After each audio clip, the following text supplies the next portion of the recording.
Bismillahirrahmanirrahim. Assalamualaikum warahmatullahi wabarakatuh. Puji dan syukur kita ucapkan kehadirat Allah Subhanahu wa taala karena sampai saat ini Allah masih melimpahkan rahmat dan nikmatnya kepada kita semua. Salawat dan salam tidak bosan-bosannya kita kirimkan buat arwah junjungan kita yakni Nabi Yuna Muhammad sallallahu alaihi wasallam. Baiklah, pada video kali ini kami dari kelompok 2 akan mempresentasikan hasil diskusi kami mengenai program semester.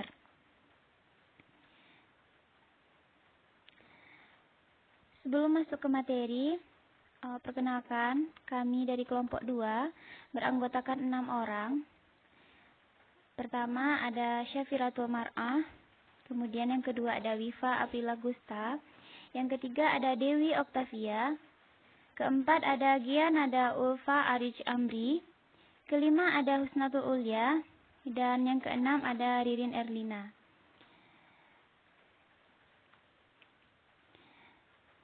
Baiklah, masuk ke materi. Ketika kita membahas mengenai program semester, ada 3 topik utama yang akan kita bahas. Pertama yaitu mengenai pengertian dan fungsi dari program semester. Kemudian yang kedua mengenai langkah-langkah penyusunan program semester. Dan yang ketiga mengenai pedoman yang diperlukan untuk penyusunan program semester. Yang pertama kita masuk terlebih dahulu mengenai pengertian dari program semester. Program semester itu merupakan suatu rumusan kegiatan belajar mengajar untuk satu semester yang kegiatannya dibuat berdasarkan pertimbangan alokasi waktu yang tersedia, jumlah pokok bahasan yang ada dalam semester tersebut, dan frekuensi ujian yang disesuaikan dengan kalender pendidikan. Kemudian untuk pokok bahasan yang kedua mengenai fungsi program semester. Program semester tentu saja memiliki fungsi yang sangat banyak dan diantaranya yaitu yang pertama, untuk menyederhanakan, memudahkan tugas seorang guru dalam pembelajaran selama satu semester. Yang kedua, sebagai parameter efektivitas dalam suatu proses pembelajaran. Yang ketiga, sebagai pola dasar dalam mengatur tugas dan wewenang bagi setiap unsur yang terlibat dalam kegiatan pembelajaran. Yang keempat, sebagai pedoman kerja bagi guru sekaligus bagi murid. Yang kelima, sebagai bahan penyusunan data agar terlihat keseimbangan kerja, serta menghemat waktu, tenaga, alat-alat, dan biaya.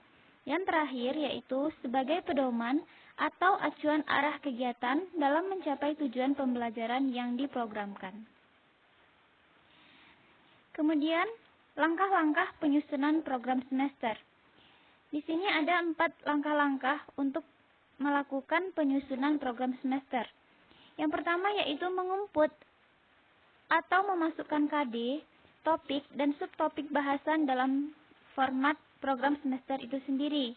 Yang kedua, menetapkan jumlah jam pada kolom minggunya dan jumlah tatap muka per minggu untuk setiap mata pelajaran. Yang ketiga, mengalokasikan waktu sesuai kebutuhan bahasan topik pada kolom minggu dan bulan. Dan yang keempat yaitu membuat catatan atau keterangan untuk bagian-bagian yang memerlukan catatan. Kemudian kita masuk ke bahasan selanjutnya yaitu beberapa pedoman yang diperlukan untuk menyusun program semester. Yang pertama yaitu dengan mempedomani program tahunan yang telah disusun sebelumnya, yang secara tidak langsung hal tersebut juga akan berpedoman pada kalender akademik. Karena dalam pembuatan program tahunan itu kita berpedoman juga kepada kalender akademik. Kemudian yang kedua yaitu memperhatikan jumlah minggu efektif dan minggu yang tidak efektif agar dapat menentukan berapa lama satu KD diselesaikan secara efektif. Yang ketiga yaitu memperhatikan kondisi dan kebutuhan yang ada di lapangan. Dan yang terakhir, mempedomani KD masing-masing semester yang telah ditetapkan. Kemudian, selanjutnya kita masuk kepada contoh program semester. Berikut kami akan menampilkan bagaimana bentuk tabel dari program semester itu sendiri. Di sini dapat kita lihat tabel dari program semester itu pada bagian atasnya ada beberapa hal yang perlu kita cantumkan. pertama yaitu mengenai dinas pendidikan di daerah tersebut.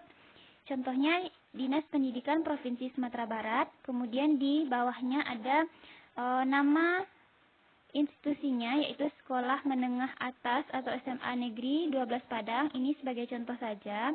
Kemudian di bawahnya dicantumkan program semester, kemudian dikasih identitas berupa satuan pendidikan, mata pelajaran, kelas atau semester, kemudian ada alokasi waktu per minggu, ada program, dan tahun pelajaran.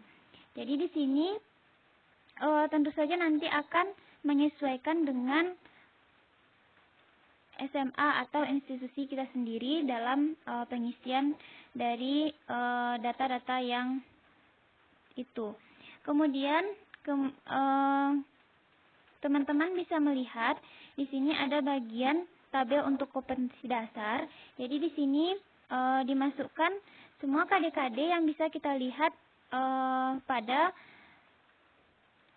Permendikbud nomor 69, di sana sudah dicantumkan mengenai KD yang akan dicapai dalam proses pembelajaran.